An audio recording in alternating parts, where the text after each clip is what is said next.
Друзья мои, приветствую всех на канале RCFPV Челябинск, с вами Вячеслав. Просматривая статистику по своим видео на своем канале, заметил такой интересный нюанс. Видео, где присутствуют красивые кадры природы, почему-то людям не заходит. Практически никто их не смотрит, просмотров очень мало. Смотрят, как правило, сборки квадрокоптеров, это понятно, что интересно, узкому кругу людей. Природа не интересна никому. Я не представляю, как можно не любить природу.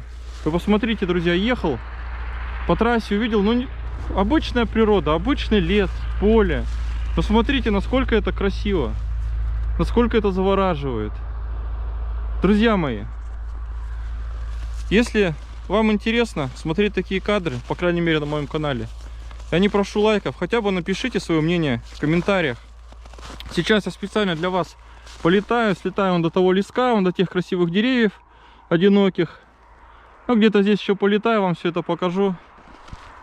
Вот, просто не мог я не остановиться и не поделиться с вами этими кадрами.